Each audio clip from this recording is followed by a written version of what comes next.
আপনি দিন-রাত খাটতেছেন, বেতন পাইতেছেন। এটা কি আসলে আমাদের জন্য সুবিধা নাকি একটা স্ক্যাম? ক্রেডিট কার্ডের ডেডলাইন, ক্রেডিট কার্ডের বিল দেওয়া এগুলো একটা অদৃশ্য চাল। জাস্ট সিস্টেমটা চেঞ্জ হয়েছে আরকি। হ্যালো গাইস, কি অবস্থা? আমি আজকে কথা বলবো ইএমআই, লোন, ক্রেডিট কার্ড এই সামথিং কিছু বিষয় নিয়ে। আসলে এটা কি আসলে আমাদের জন্য সুবিধা নাকি একটা স্ক্যাম?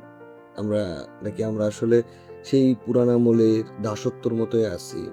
জাস্ট সিস্টেমটা চেঞ্জ হয়েছে আরকি। তো দাসত্ব কি আসলে পৃথিবী থেকে উঠে গেছে? নাকি জাস্ট চেহারা চেঞ্জ হয়েছে? আগে মানুষকে আটকে রাখা হতো শিকল দিয়ে, কিন্তু এখন শিকল সেটা পায়ে থাকে না। থাকে হচ্ছে মানিব্যাগে। আপনাকে আটকে রাখা হয় হচ্ছে ইএমআই, মর্টগেজ লোন, ক্রেডিট কার্ডের ডেডলাইন, ক্রেডিট কার্ডের বিল দেওয়া এগুলো একটা অদৃশ্য চালে। আপনি দিন-রাত খাটতেছেন, বেতন পাইতেছেন। কিন্তু মাস শেষ হইলেই বেতনের বিশাল একটা অংশ এমন কিছু সেক্টরে চলে যাচ্ছে আপনার মাধ্যমেই, যেটা আপনি আসলে নিজে করে কখনোই ঠিকমতো পান নাই।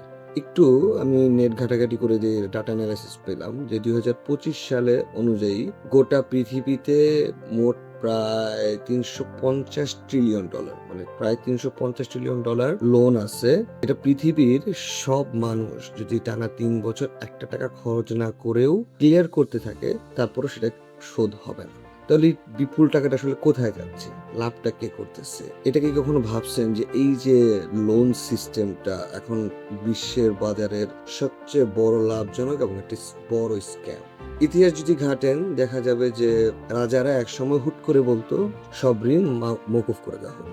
ব্যাংক আসলে টাকাটা কই পায়? মানে ম্যাজিকটা কি আসলে? আমি কথা ওইভাবে গুছিয়ে বলতে পারি না। আমার যতটুকু মনে হলো তো ওইভাবে বললাম আরকি। এই যে সিস্টেমটা এটা আসলে পার্সন বাদ মানে ব্যতীত পুরা একটা গোটা দেশে কিভাবে আসলে এই ডেবিট ট্র্যাপ সিস্টেমে পড়ে আছে, এটা কখনো ভেবে দেখছেন? আমরা আসলে ভাবি আমরা স্বাধীন। কিন্তু একটু গভীরভাবে এনালাইসিস করলে বুঝবেন যে এই যে আমরা একটা দাসত্ব সিস্টেমের মধ্যে যে আছি, এটা জাস্ট খালি রূপ পরিবর্তন হইছে।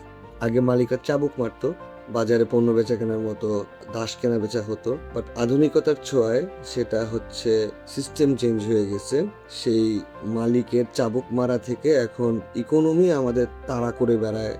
শুদ্ধ ভাষায় যেটাকে বলে আমরা ইএমআই, লোন, ক্রেডিট কার্ডের ডেডলাইন এগুলোতে। আপনি কাজ করতেছেন, ঘাম ঝরাচ্ছেন, বেতন পাচ্ছেন। কিন্তু সেই টাকা আপনার পকেটে ঢোকার আগেই তার গন্তব্য ঠিক সে কোথায় চলে যাবে। দিন শেষে আমরা সবাই লিমিটেড কিছু ফাইন্যান্স নিয়ে লাইফ লিড করতেছি। যেটা আসলে নুন আনতে পান্তা ফুরায় অবস্থার মতো অনেকটা। বিষয়টা অনেক অদ্ভুত। আমি খুব এনালাইসিস করলাম। যেমন আমি আমার জায়গা থেকে যদি বলি, আমার অল ওভার সবকিছু মিলে একটা মোটামুটি স্ট্যান্ডার্ড ইনকাম আছে। Still now I have married, but ওরকম লাইফ লিড এক্সপেন্স নাই। আমাদের কোনো সাংসারিক খরচও খুব একটা নাই। বিকজ অফ আমরা এখনো নিজস্ব বাসায় থাকি আরকি। বাট আমরা একটা ভালো হ্যান্ডসাম স্যালারি জব করার পরেও দিন শেষে নিজেদের কোনো শখ-আহ্লাদ পূরণ করতে পারি না ওইভাবে।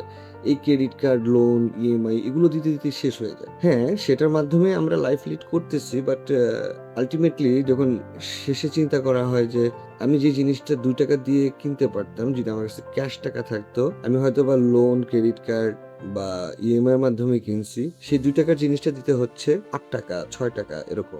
জায়গা ভেদে সেটা ৳10 ও দিতে হচ্ছে। আমরা সেটা নিচ্ছি না তা না। বিষয়টা বড় অদ্ভুত, তাই না?